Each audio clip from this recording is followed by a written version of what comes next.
Now, boxing. Anthony Joshua is going to take on the YouTuber turned boxer Jake Paul in a professional bout in Miami next month. The former world heavyweight champion.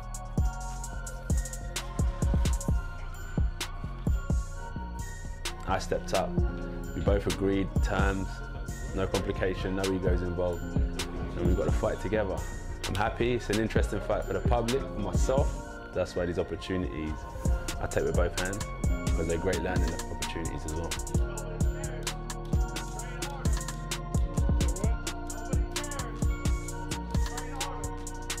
Practice went great. Got a lot of punches coming up. And I'm freaking gonna box everybody in the world. and I'm really nervous. Second camp, and what I find myself doing now is being able to express myself more.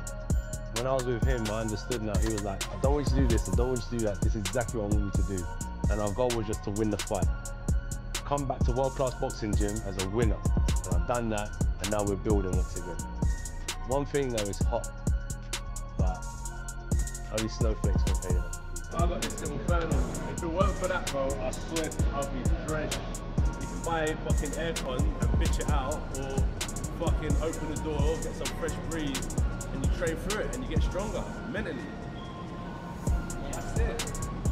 That's it. You get stronger mentally. Deal with it. There's the door. If I don't want to deal with it. MVP presents Jake versus Joshua. Judgment Day, December 19th, live from Miami at the Kaise Center. 8 3-minute rounds in a professionally heavyweight sanctioned bout. Here we go! And yes, it's live globally on the biggest streaming platform in the world. My good old friends, Netflix. If he wins, then he's beating a former heavyweight boxing world champion, certainly one of the best heavyweights of his generation. Past 5 rounds with his kid. He has to go past 1 round or 2 rounds. Past beyond 4 or 5 rounds, you know, people are going to be doubting you as a fighter himself. So he has to smoke him out like what he did Francis Ngannou. Carl Froch didn't hold back when talking about the idea of Jake Paul stepping into the ring with Anthony Joshua. According to him, even entertaining this matchup shows just how far Joshua has slipped from his former peak. Froch argued that Joshua's recent performances make it clear he's no longer the dominant powerhouse he used to be, and that a fight with a YouTuber-turned-boxer looks more like a business decision than a sporting challenge. In Froch's opinion, choosing an opponent like Paul signals that Joshua's reign at the top has faded. Instead of a comeback moment, Froch paints this potential fight as a final big payday for a once-feared champion who has lost his direction in the boxing world. Professional heavyweight fight against an elite world champion in his prime. Fake Paul, let me stop you right there. Anthony Joshua, in his last 7 fights, has been beaten 3 times. The 4 fighters that he beat didn't come to win. So he's not in his prime, is he? He's literally at the end of his career, pretty much finished. And this is why taking this fight with you is telling you all you need to know. It's a cash out. He might as well just cream as much money as he can at the end of his career, fighting an absolute joke shop in clown world. When I beat Anthony Joshua, he says, every doubt disappears. Come on. I mean, if this is a straight up AJ versus Jake Paul, then we all know what should happen. This is a 1-round. Looking at it from another angle, former Olympian Tony Jeff gave Anthony Joshua full credit for being a complete, highly skilled professional with serious power. He also acknowledged Jake Paul's confidence and willingness to take on such a challenge, but made it clear he thinks this move is a major mistake. According to Jeff, Paul has finally stepped into territory far beyond his level by agreeing to face someone as dangerous as Joshua. In his view, the outcome wouldn't take long. He predicted Joshua would finish the fight decisively, likely within the opening few rounds. Anthony Joshua is an absolute beast, an unbelievable, highly skilled, highly trained, highly experienced professional boxer with power in both hands, and he's really good at finishing people off. And even though I really take my hat off for Jake Paul for taking this fight, I didn't really want to take it because of what's going to happen in the result of this fight, and I want to keep on this Jake Paul train. I think he's doing great, and I love his ambition. I love that he's trying to become a world champion and following his dreams and believing in himself, but at a certain point, you bite off more than you can chew. And this right here, he's bit off way more than he can chew. I think Anthony Joshua is going to end this fight within 3. Spencer Oliver raised a genuine warning about Jake Paul's well-being, noting that the real danger would come if Paul somehow lasted into the later rounds and had to repeatedly absorb Joshua's heavy shots, something that could cause serious long-term harm. But Oliver quickly added that this scenario is highly unlikely. In his view, things won't drag out at all. He expects Joshua to end the fight fast, shutting it down so early that Paul won't even have time to take that kind of sustained punishment. Worry for me would be that if Jake Paul would be able to get through a few rounds, and then you go, then it could be a danger to his health, because like there is, you know, ramifications from taking blows like that off Anthony Joshua. But I think the fight could be done quite quickly. And when you're talking about the dangers and death and all that, I don't see it like that, because I don't think that Jake Paul will be able to hang in there long enough to get any sort of... From Nikisa Bidarian's viewpoint at Most Valuable Promotions, this matchup represents a major, high-risk, high-reward moment for both men. For Jake Paul, it's a once-in-a-lifetime opportunity to shock the world, silence the doubters, and insert himself into conversations far above where anyone expected him to be. For Anthony Joshua, Bidarian sees it as a global comeback spectacle. One knockout could instantly reignite his career and turn him into a fan-favorite hero again. Bidarian didn't shy away from the backlash either. He acknowledged that traditional boxing fans hate how quickly Jake Paul has risen in popularity, but insisted that the criticism doesn't change the reality of the event's massive scale. And when the topic of Paul's safety came up, he brushed off the idea that this fight poses any unusual danger. According to him, boxing sees far more lopsided matchups every weekend without anywhere near this level of uproar. I think for Jake, he's doing the impossible, silencing the doubters and putting himself in a position to be in conversation for a belt, and he gets that if he beats Anthony Joshua. And for Joshua, it's pretty simple. He's been out for quite a bit of time. He comes back and does one of the biggest events in the world, and if he knocks out Jake Paul, he will be idolized by many within boxing. It angers people in boxing that we can come in and get as much attention and notoriety as we have, as quickly as we have. Is there fear of injury? I think there's fear of injury in any sport, number one. Number two, I would say if you look at any boxing event on any given day, there's much larger mismatches than what this fight. Moving forward, David Haye offered one of the harshest evaluations of the potential matchup, leaving absolutely no uncertainty about where he stands. He joked that even if Anthony Joshua had been unconscious for 5 years, he could wake up and still dominate Jake Paul with ease, insisting the two fighters are on completely different levels physically and skill-wise. Haye was adamant that he cannot imagine any scenario in which Jake Paul wins a round, let alone the entire fight. He even added that if Paul has just 1 minute where he appears to be performing better than Joshua, that moment alone would be considered a huge personal victory for him. Joshua could have been in a coma for the last 5 years. He would have woke up, got out of bed, and he would win this fight. He's two completely different specimens in there. I can't see any version of reality where Jake Paul somehow finds a way to win one round, let alone win the fight. You know, if there's a 1 minute section of the fight that Jake Paul does better than Anthony Joshua in, that's a win for Jake. Johnny Nelson admitted that Jake Paul has grown into a respectable, domestic-level boxer and is now stepping up against a former heavyweight champion in Anthony Joshua. Nelson explained that an upset could only happen if Joshua falls into the same traps he did in the past, coming in unprepared or mentally flat, as seen in the fights with Ruiz and Dubois. But Nelson quickly added that he doubts Joshua will make those mistakes again. With the spotlight and pressure this fight brings, he expects Joshua to show up in elite shape, sharp, disciplined, focused, and at the perfect weight, similar to how he prepared for the Usyk rematch. Nelson concluded that while Joshua may look relaxed and confident on the outside, once the bell rings he'll be all business, fully aware that giving even a small opening to a hungry underdog can create real danger. He's a domestic level fighter. He's no longer a YouTuber boxing, he's a decent domestic level fighter. Now he has an opportunity to go in there with a slightly faded world champion. Because AJ's not a world champion anymore. I'm not saying he's shot, I'm not saying he's faded, he's just below that level now. So now this young man has got an opportunity to get in there with him. Now the only way this is going to happen where he gets turned over is if Anthony Joshua does what he's done before and leaves his tools at home like he did with Danny Dubois, like he did with Andy Ruiz. Well, like that's the only way. Can I see Anthony Joshua doing that? No, because there's far too much pressure on him. But this is far too much pressure. And he has to come in at the supreme weight. The weight he came in against Alexander Usyk. That means he's trained. He's got the weight down. So therefore, he's not going to come in and think, oh, this is the pushover. He's going to have a nice, cool swagger about him thinking, I'm going to get this job done. But in his head, he's got to say, I'm going to be seriously on point here, because if you give a man a chance that hasn't got one, then you've got a problem. Promoter Frank Warren admitted that, at least on paper, Anthony Joshua is the clear and overwhelming favorite, a two-time heavyweight champion with a major physical advantage. But Warren also gave Jake Paul substantial credit, calling him a masterful entertainer and arguably one of the best self-marketers in modern boxing for turning his fame into a massively profitable career. He pointed out that Paul is no longer just a celebrity playing around. He has committed fully to the sport and is now making a huge jump from beating lower-level opponents to stepping in with a former world champion.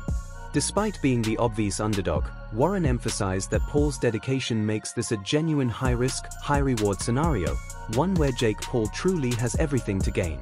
On paper, everybody's going to say that he's a big favourite. He's the two-time world champion. He's a natural heavyweight. He's a big guy. I understand there's a weight clause, so he's going to have to be at least a stone heavier than he was for his last fight. If that's what I'm hearing is true. But it's...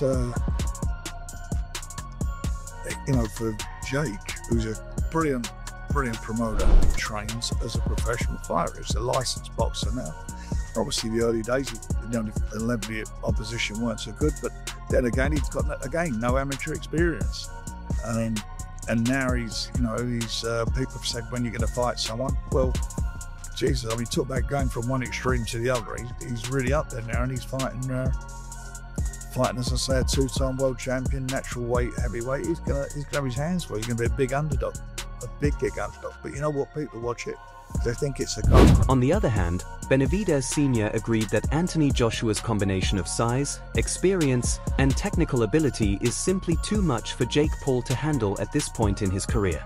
However, he pushed back against the narrative that Joshua must score a quick knockout to avoid looking bad. He argued that Paul is a properly trained, solid fighter who could very well drag the match into the later rounds, or even hear the final bell. Although he doesn't see Paul pulling off the victory, he does believe the fight could be competitive and entertaining, the kind of matchup fans will absolutely want to tune in for. He even admitted it's a showdown he's genuinely excited to watch. Don't count him out. I think that's a very dangerous fight for Jake Paul. But at the end of the day, we could have a big upset, but I think that AJ is too much for Jake Paul at this point, and he's bigger than Jake Paul, in my opinion. Do you think it's competitive? A lot of people are saying if AJ doesn't get him out of there in 2 rounds, it'll be a huge embarrassment. I don't think that's not the case, that he's gonna get Jake Paul. At the end of the day, Jake Paul has been training hard too, and he's a pretty good fighter. I don't think he would take him out in 2-3 rounds. I think maybe in the later rounds, or it might go to decision, but I don't think that Jake Paul can take AJ out. Or AJ can take Jake Paul. Maybe, but I don't know. It's just going to be an exciting fight. I want to see that fight, to be honest. From Michael Bisping's strategic point of view, this matchup is a complete win-win situation for Jake Paul. If Paul somehow pulls off the upset, it would go down as one of the most shocking moments in boxing history.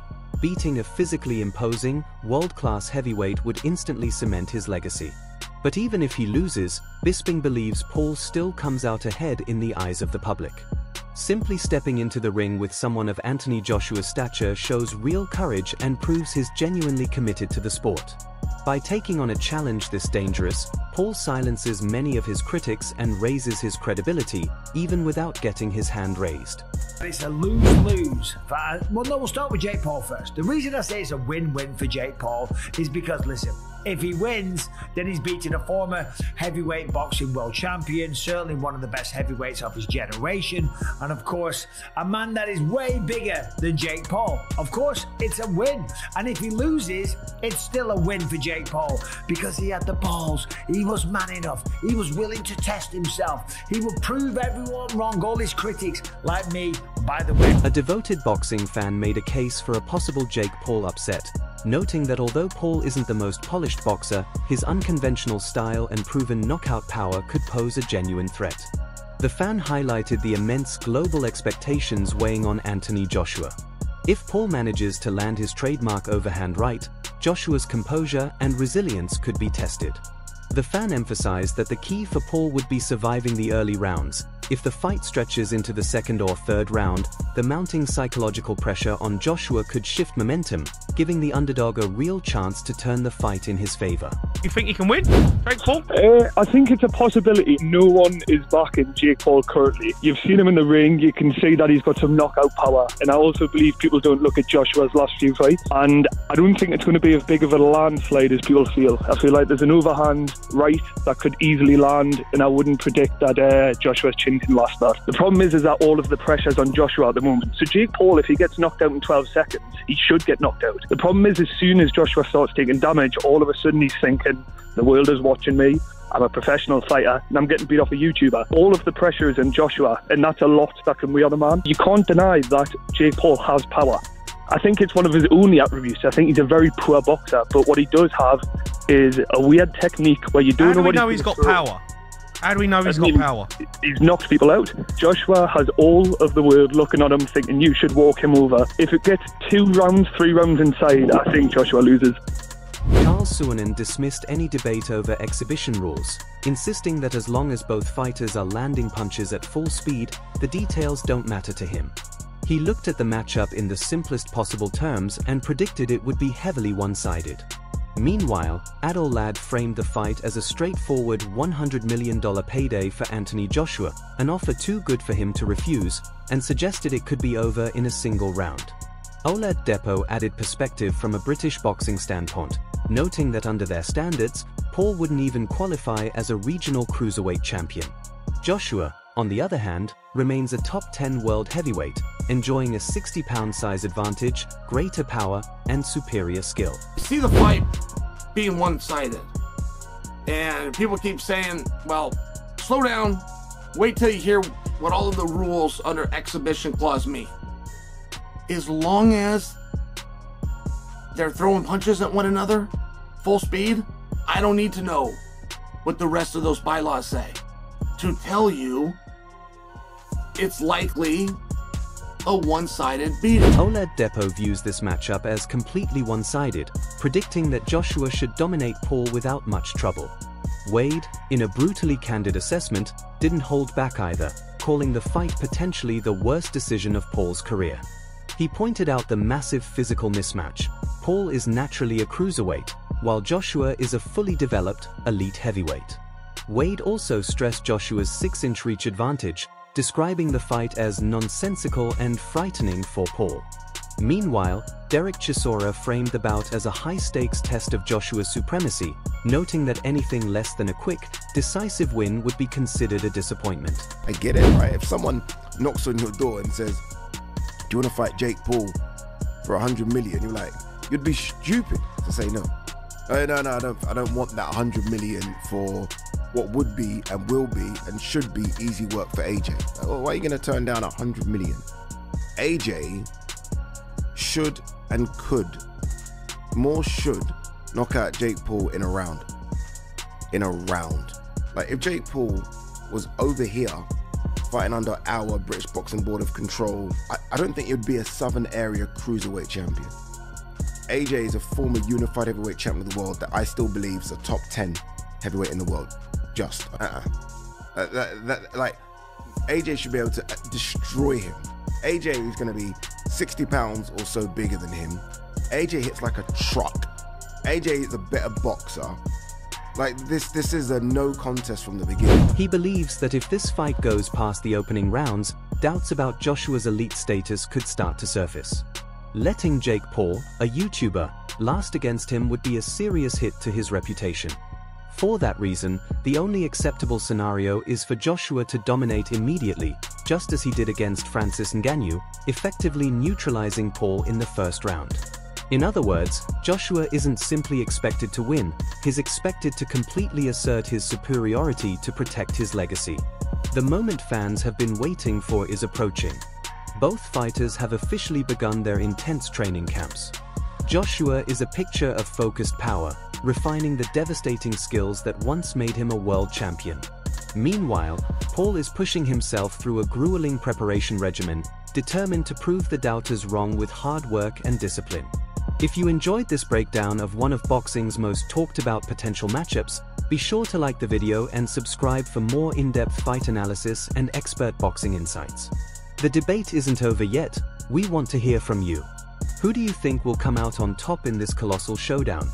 Drop your predictions in the comments and turn on notifications so you never miss another fight breakdown.